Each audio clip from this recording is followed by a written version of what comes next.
सभी छोटे बड़े श्रोताओं को सुनीता भटनागर का प्यार भरा नमस्कार। ऑडियो स्टोरीज के हमारे चैनल कहानी जगत में आप सभी का स्वागत है। हिंदी कहानियों की श्रृंखला में आइए आज सुनते हैं नज्म सुभाष जी द्वारा रचित कहानी इम्तिहान। शमा की रोशनी को बेहद कम करने के बावजूद नज़ीरन को महसूस हुआ जैसे आंखों के रास्ते ये मुई जहन में उतरकर उसके वजूद को झंझोड़ रही है। यूं तो अभी ज़्यादा वक्त नहीं हुआ था, यही कोई 8 बजे होंगे, मगर जब दिल में गमों का दरिया हिलोरें मार रहा हो तो एक एक लम्हा भी सदियों सा गुजरता है। 30 साल हंसी खुशी गुजर जाने के बाद एक ही पल में ऐसा क्या हुआ जो सब कुछ तहस नहस हो गया। आज उसे खुद पर अफसोस हो रहा था, मगर अब कर भी क्या सकती थी। तीर तो कमान से कब का निकल चुका था।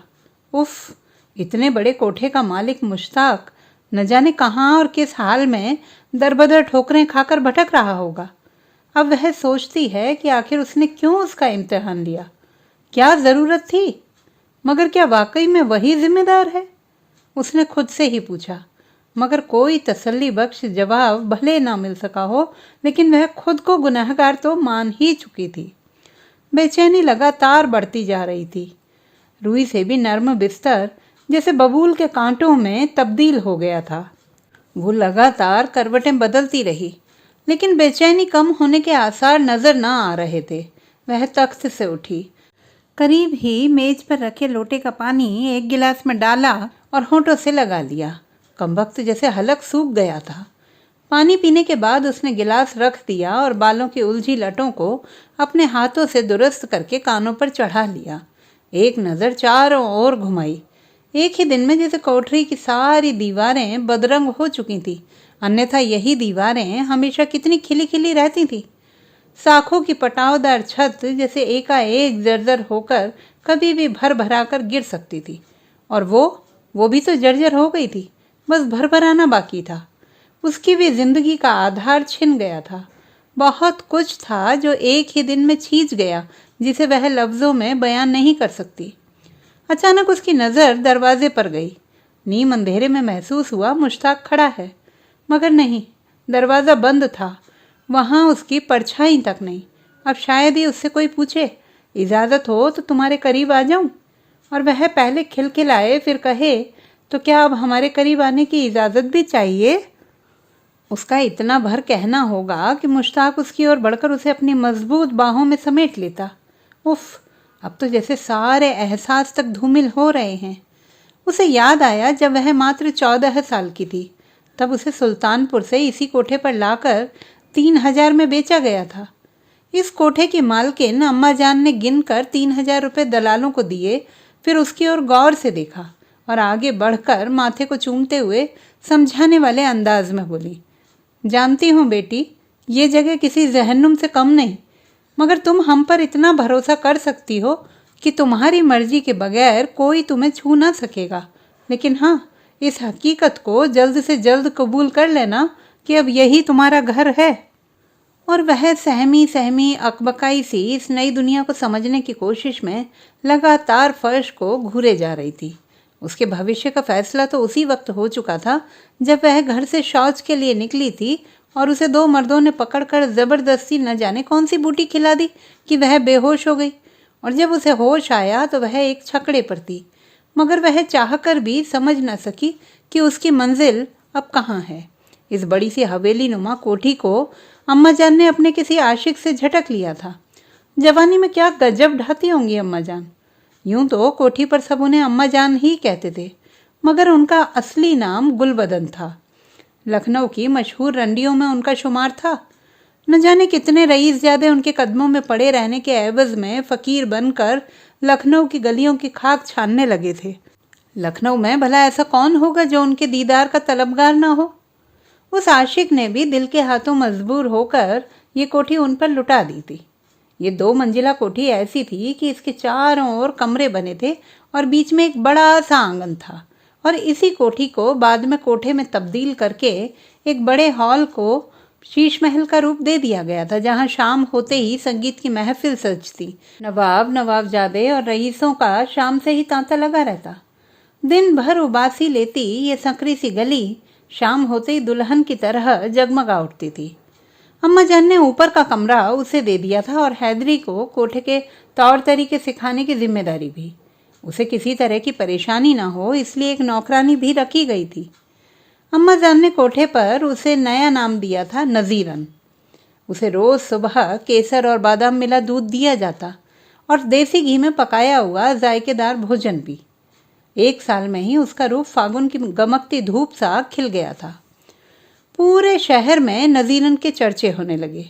लखनऊ के एक से एक नवाबजादे उसके दीदार को मुँह मांगी कीमत देने के लिए अम्मा जान के सामने हाजिर थे, मगर उसने अम्मा जान से 1-1.5 साल इन सब से दूर रहने की मोहलत मांगी थी, जिसे उन्होंने खुशी खुशी स्वीकार भी कर लिया था। वैसे भी कोठे के तौर तरीकों में वह अभी कच्ची थी और कच्चा काम अम्मा जान को कभी पसंद ना आया। उन्हें बखूबी पता था कि नवाबजादों की बेचैनी जितनी ज़्यादा बढ़ेगी उतना ही उनका फ़ायदा होगा। आखिर उन्होंने पूरी उम्र यही सब दाव पेच सीखने में बिताए थे। अब तो बालों पर सफ़ेदी भी उतर आई थी।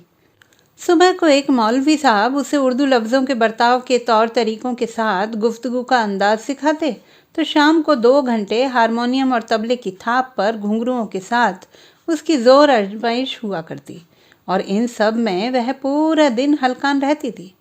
सुबह को एक मौलवी साहब उसे उर्दू लफ्ज़ों के बर्ताव के तौर तरीकों के साथ गुफ्तगू का अंदाज सिखाते, तो शाम को 2 घंटे हारमोनियम और तबले की थाप पर घुंघरुओं के साथ उसकी ज़ोर आजमाइश होती और वह इन सब में पूरा दिन हलकान हुआ करती। वक्त धीरे धीरे गुजर रहा था। गर्मियों के दिन थे, हर तरफ गर्मी का साम्राज्य था। कोठरी के भीतर भी गर्मी से बस मामूली सी ही राहत थी। कई दिनों से उसे इमली खाने की तलब थी, मगर आज उसकी ये मामूली सी ख्वाहिश जरा ज़्यादा जोर मारने लगी। बाहर वह निकल नहीं सकती। अम्मा जान ने सख्ती से मना कर रखा था, लिहाजा वह सबीहा को खोज रही थी, मगर वह उसे कहीं नजर न आई। उसने सोचा शायद नीचे गई होगी। वह कोठरी से बाहर निकलकर उसे बुलाने के लिए निकली तो देखा सामने एक खूबसूरत नौजवान खड़ा है। हालांकि सामना तो पहली बार ही हुआ था, किंतु उसकी बातें अक्सर होती थीं। चुनाचे उसे खबर थी कि यह अम्मा जान का बेटा मुश्ताक होगा। उसने उसे देखा तो शर्माते हुए अपना दुपट्टा लेने के लिए कोठरी की तरफ भागी, मगर इस बीच पीछे से आवाज़ आई, हुजूर इस कदर बेरुखी, हम गैर तो नहीं। जुमला हल्के फुल्के अंदाज में उछाला गया था, लिहाजा वह पलटी और उसके चेहरे पर खा जाने वाली नज़र डाल कर बोली, क्या अम्मा जान ने आपको बताया नहीं कि जनान खाने की तरफ मर्दों का आना सख्त मना है? उसने अपनी तराशी हुई दाढ़ी पर हाथ फेरा, फिर उसकी तरफ बढ़ते हुए बोला, आपके हुस्न के बड़े चर्चे सुने थे, सोचा आज दीदार कर लूं, मगर आप तो निहायत ही मगरूर लगती हैं। उसकी त्योरियां चढ़ गईं। अजी बड़े बेशर्म हैं आप। फिर उसे लगा शायद उसने गलत जवाब दे दिया, लिहाजा मुस्कुराई, हुस्न मगरूर हो तभी अच्छा, दिल जले आह भर के मर जाएं। वाह वाह, ये तो गजब कही आपने, हम मुरीद हुए। अच्छा सच में? उसने हैरत से देखा। कमाल करती हैं आप, इम्तिहान देना पड़ेगा क्या? देना ही चाहिए, हम यकीन करें भी तो कैसे? फरमाइए, हम आपके लिए क्या कर सकते हैं? मुझे इमली खानी है, मगर सबीहा जाने कहाँ मर गई है, अगर आप ला सकें तो, उसने तपाक से कहा, मगर अंतिम लफ्ज़ तक आते आते उसकी आवाज़ में झिझक सी मट आई। मांगा तो मांगा क्या, इमली? उसने हैरत से उसे देखा और आगे बोला, आप कहती तो मैं चांद सितारे तोड़ लाता। अभी चांद सितारे खाने का मूड नहीं है, अगर होगा तो ज़रूर बताऊंगी। उसने कुछ इस अंदाज से कहा कि एक ज़ोरदार ठहाका गूंज गया। ठीक है, अभी लेकर आता हूँ। वह जाने के लिए आगे बढ़ा ही था कि उसने रोक लिया। ठहरो, अठन्नी लिए जाओ, 10 पैसे की लाना, ज़्यादा नहीं चाहिए। उसने उसे पैसे पकड़ाए तो वह जीने की तरफ जाकर नीचे उतर गया। करीब 1 घंटे के बाद वह एक दोने में इमली लेकर हाजिर हुआ। अंदर आ सकता हूँ? दरवाजे के पास पहुंचकर उसने दस्तक दी। आ जाइए। वो अंदर पहुंचा तो नज़ीरन कोई किताब पलट रही थी। करीब से देखा तो शायरी की थी। उसने दोनों उसकी तरफ बढ़ा दिया। नज़ीरन ने दोनों लेते ही एक मीठी इमली मुंह में रख ली और ज़ोर से चटकारा लगाया। बाकी पैसे मेरे पास हैं, तो वापस करो। नहीं, उसने आंखें तरेरी। हद है, ये तो बेईमानी है, जो भी समझ लो। अच्छा है, आगे से ध्यान रखूंगी, पहली बार में धांधली। वह जैसे खुद में ही बड़बड़ाई, नज़ीरन एक बात कहूँ। नज़ीरन तीसरी इमली मुंह में डालने ही जा रही थी कि उसके हाथ रुक गए। उसने मुश्ताक की ओर देखा। वह बोले चला जा रहा था, मैं मदरसे में रहता हूँ, यहाँ बहुत कम आना होता है, मगर जब से तुम्हारे बारे में सुना है एक नज़र देखने की बड़ी तमन्ना थी। आज देख लिया तो दिल को बड़ा सुकून मिला। वह कुछ पल ठहरा, जैसे लंबी दूरी तय करने के बाद ज़रूरी सांसें फेफड़ों में भर रहा हो। फिर उसने नज़ीरन के चेहरे को पढ़ने की कोशिश की। वह नासमझी वाले अंदाज में बस उसे सुनते हुए देखे जा रही थी। नज़रें मिलते ही शर्मा कर उसने नज़रें झुका ली। उसने आगे कहा, सच कहूँ तुम बेहद खूबसूरत हो। फिर उसने कुर्ते की जेब में हाथ डाला और टटोलते हुए एक पोटली निकाली और उसकी हथेली पर रख दी। यह क्या है? पाजेब है। तुम्हें कहाँ से मिली? सुनार से खरीद कर लाया हूँ। किस लिए? तुम्हारे लिए। मगर क्यों? इस सवाल का सीधा जवाब देने में उसे झिझक महसूस हुई। क्या ये कुछ भी नहीं समझती? वो अचानक तख्त से उठकर खड़ा हुआ और बाहर जाने से पहले एक बार पलट कर उसे देखा। वह अब भी पोटली लिए कश्मकश से उसे देख रही थी। आज पहली बार देखा है, मुंह दिखाई समझ लेना, उसने कहा और बिना कोई जवाब सुने तुरंत बाहर निकल गया। उसके जाते ही नज़ीरन ने पोटली खोलकर देखी। नई डिज़ाइन की खूबसूरत सी पाजेब, वो भी 98 के बदले। वह मुस्कुराई। पहली बार उसे तोहफा मिला, वह भी इतना महंगा। उसे पाजेब बेहद पसंद आई। उसने पहनकर देखी, लगा पाँव की खूबसूरती में 4 चांद लग गए हैं। वो एक टक अपने पाँवों को निहारती रही जैसे खुद पर ही रीझ गई हो।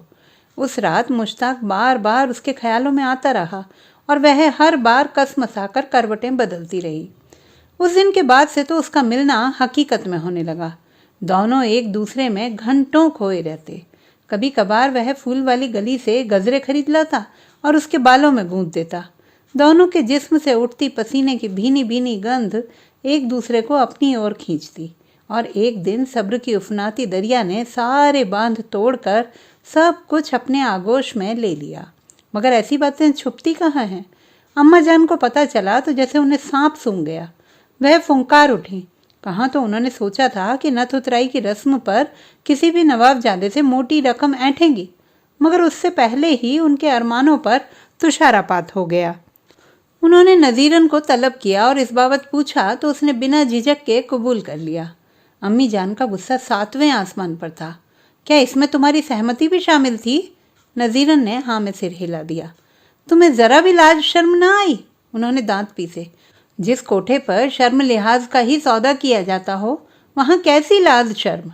और वैसे भी हमारी लाज शर्म तो उसी दिन बाजार में नीलाम हो गई थी जिस दिन मुझे बेचा गया था। आज नहीं तो कल आप भी हमारी शर्म लिहाज का ही सौदा करती ना। यह तल्ख सच्चाई वह बोल तो गई थी, जिसे अम्मा जान ने महसूस भी किया, मगर कोठे पर ऐसी वारदातें ही होने लगीं तो आज एक ने बगावत की, कल कोई और करेगा। लिहाजा वह चीख पड़ी, यहाँ हमारी हुकूमत चलती है, लिहाजा हमारी सहमति शामिल तो होती। सीधे सीधे कहिए, आपका नुकसान हो गया। नज़ीरन, आज तुम बदजबानी पर उतर आई हो, अंजाम जानती हो। मुआफ़ी चाहती हूँ अम्मा जान, मगर आपको याद होगा आपने ही कहा था बगैर मेरी मर्जी के मुझे कोई छू नहीं सकता। फिर आज मेरी मर्जी का ख्याल क्यों नहीं? जैसे किसी ने गर्म तवे पर पानी उंडेल दिया हो। वो मन महसूस कर रह गई। इसका कोई जवाब उनके पास न था। अब किस मुंह से उसे कटघरे में खड़ा करती? आगे उनका कुछ भी कह पाना संभव न था। चुनाचे वह पांव पटकते हुए वहां से उठकर चली गई। हालांकि यह कसक उनके दिल में हमेशा बनी रही कि नज़ीरन की बदौलत वह मोटी कीमत वसूल न कर सकी और इस बगावत में उनका अपना खून भी शामिल था। वैसे वह चाहती तो ये बात छुपाकर किसी भी रईस जादे से मोटी रकम वसूल लेती, मगर वह उसूलों के खिलाफ जाकर बेईमानी ना कर सकी। लेकिन इस सदमे से उनके दिल को जबरदस्त धक्का लगा था और उसी दिन से वह धीरे धीरे छींचती रहीं और अंततः 1 साल के भीतर ही अल्लाह को प्यारी हो गई। नज़ीरन की बेचैनी धीरे धीरे बढ़ती जा रही थी। मुंह लगातार सूखता जा रहा था। उसने 1 गिलास पानी और पिया, फिर गिलास मेज पर रखकर उसने गौर से अलमारी की ओर देखा। सामने ही संदूक रखी थी। वो उठी, कांपते हाथों से संदूक को उठाकर तख्त पर रखा। किसी कश्मकश में वह कुछ पल संदूक को देखती रही, फिर उसने कुंडी खोल दी। उफ, उसके कपड़े जो कभी घर से पहनकर उस मनहूस दिन को निकली थी, अम्मा ने ईद पर अपने हाथों से सिले थे। उसकी आंखें भर आईं। ईद पर इन्हें पहनकर वह पूरे मोहल्ले में कुलांचे भर रही थी। उसने एक बार उन पर हाथ फेरा। मखमली सा एहसास उसकी उंगली की पोरों में उतर आया और साथ में अम्मा का चेहरा भी जैसे इन कपड़ों में गुंथा था। आंखें बरस पड़ना चाहती थी। उसने कपड़े किनारे रख दिए। अब एक ताबीज़ नज़र आया था जिसे एक पीर बाबा से फुकवा कर अम्मा ने उसके गले में धागे से पहना दिया था ताकि वह बुरी नज़र से बची रहे, मगर कहाँ बच सकी। पीर बाबा के दुआएं भी काम न आ सकी थी। आखिर में उसने पोटली उठाई, उसे खोला। पाजेब आज तक वैसी की वैसी रखी थी, बस उसमें ज़रा सा स्याहपन उतर आया था, ठीक वैसे ही जैसे उसके रिश्ते में उतर आया है। आज नवाब साहब तशरीफ़ लाएंगे, ख्वाजा सरा वज़ीर खान बताकर गया है। उसने सुना तुम्हारे खुशी के लड्डू फूटने लगे। नवाब साहब आज बड़े दिन बाद उसके कोठे पर तशरीफ़ लाएंगे। उसके लिए भला इससे बड़ी बात क्या हो सकती थी। चुनाचे शीश महल के सारे गांव तकिए चादरें बदल दी गईं। फर्श पर बिछे रंगीन कालीन को साफ कर दिया गया। नया पानदान और हुक्का करीने से सजा दिया गया। पीकदान के दाग धब्बों को साफ कराने के लिए मुश्ताक को उसने चौक भेजा था। छत और दीवारें भी साफ कर दी गई थीं। मेहराबदार दरवाज़ों पर नए रेशमी पर्दे टांग दिए गए। वो बारीकी से एक एक काम का जायज़ा ले रही थी कि कहीं कुछ चलता ना रह जाए। आदम कदाई ने झाड़ पहुँचकर चमका दिए गए तो उसमें उसका सुर्ख गुलाबी चेहरा और हसीन हो उठा। जाड़े के दिन थे। आफताब उनीदा होकर मगरिब में सोने के लिए बेताब था। शाम के 6 बजते ही नवाब साहब शीश महल में हाजिर हो चुके थे।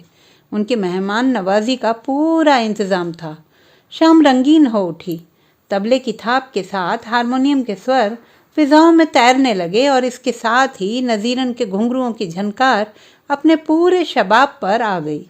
नवाब साहब उसके हुस्न को देखकर अस कर उठे। कमर में लचक, सुरमई आंखों में हया, होंठों पर लर्जिश, गालों पर सुर्खी और संगीत की जुम्बिश पर थिरकते उसके पांव। वह उसे एक टक देखते जाते और बीच बीच में हुक्के की नली छोड़कर हाथ लहरा लहरा कर तारीफ करते जाते। करीब 1 घंटे तक उसके पांव लगातार थिरकते रहे और होंठों से गज़लें बिखर कर शाम को मदहोशी में ढालती रहीं। और इस तरह आखिरी गज़ल के साथ ही संगीत की महफिल थमी तो उन्होंने अपने गले का हार उसकी ओर उछाल दिया। उसने झुककर उन्हें आदाब किया, फिर एक पान उनकी तरफ बढ़ाया। हुजूर, खास आपके लिए। नवाब साहब ने पान लेने के बहाने उसकी उंगलियों को छुआ तो ऐसा महसूस हुआ जैसे उनके जिस्म में सनसनी भर गई है। उन्होंने एक नज़र उसे गौर से देखा, पान मुंह में रखा और मुस्कुराते हुए बोले, पूरे लखनऊ में मुझसे बड़ा शायद ही कोई तुम्हारा कदरदान हो। नज़ीरन ने सुना तो मुस्कुराई। हुजूर, इस बात से किसे इनकार है, मगर मुश्ताक भी मुझे दिलो जान से चाहता है। उसने बड़े सलीके से अपनी बात रखी थी, मगर नवाब साहब को बात चुभ गई। टके के आदमी से मेरी बराबरी? उन्होंने मन ही मन सोचा, फिर ज़रा नाराज़गी से बोले, मतलब हमसे भी ज़्यादा? हुजूर, ऐसा हमने कब कहा? हम तो आपकी रियाया हैं, आपकी मेहरबानी बनी रहे। मगर मुश्ताक तुम्हें दिलो जान से चाहता है, तुमने अभी यही कहा ना।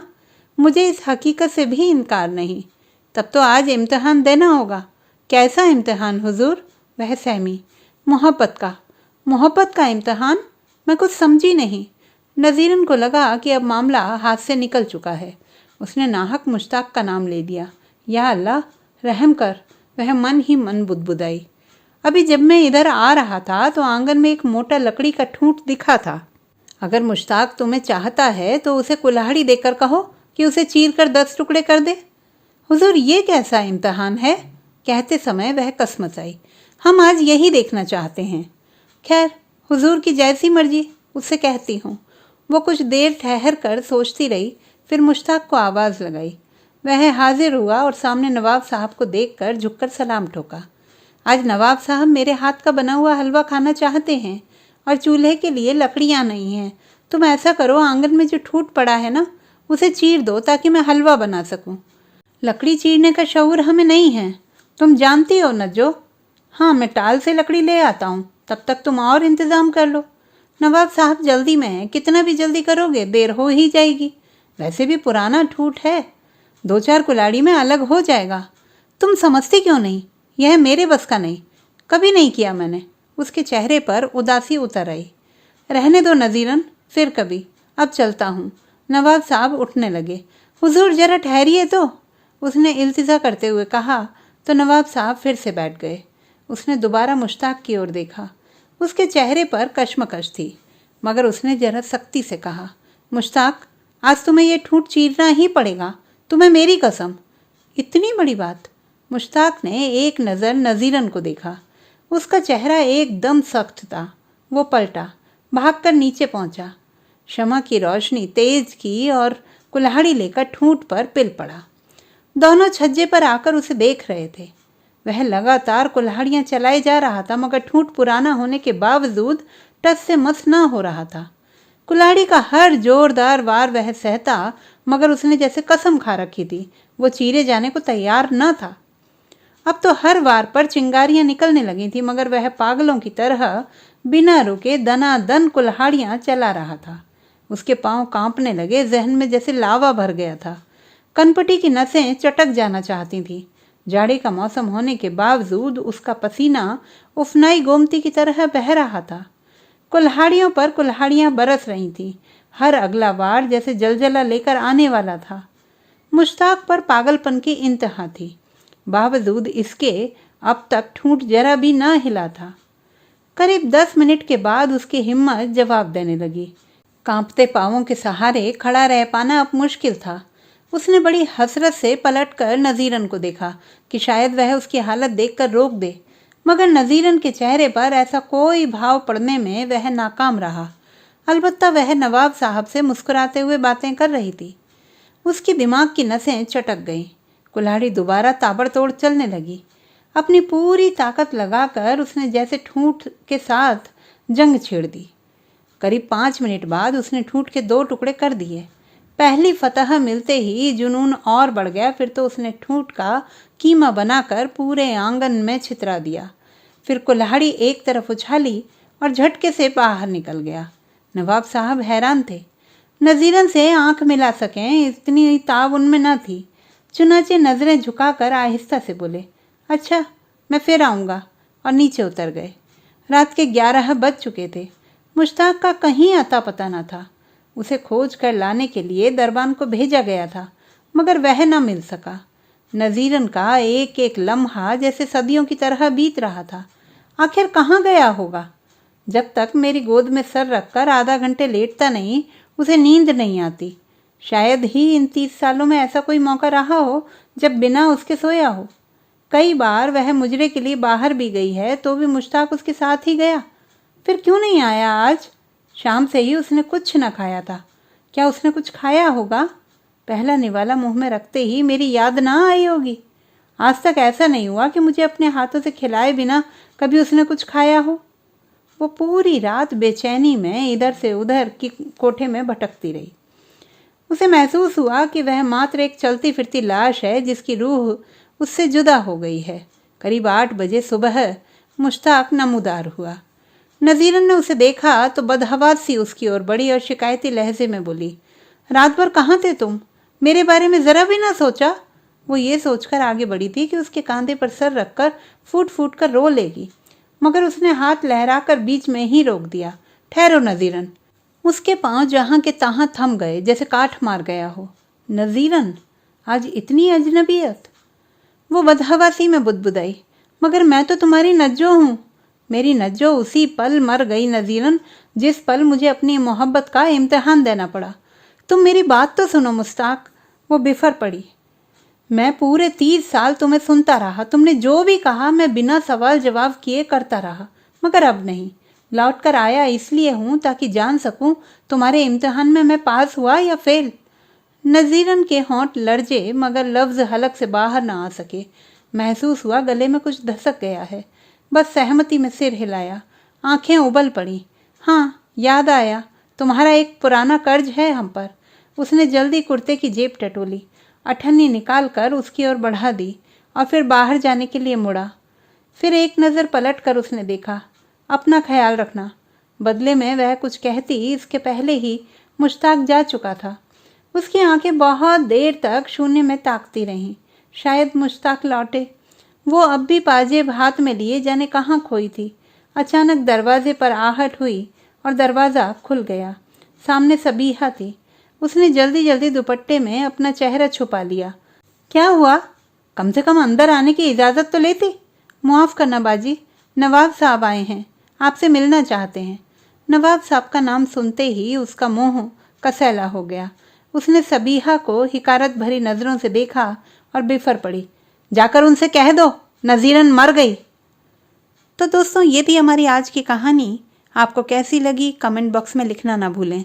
चैनल को सब्सक्राइब करें, लाइक करें और मित्रों के साथ शेयर करें।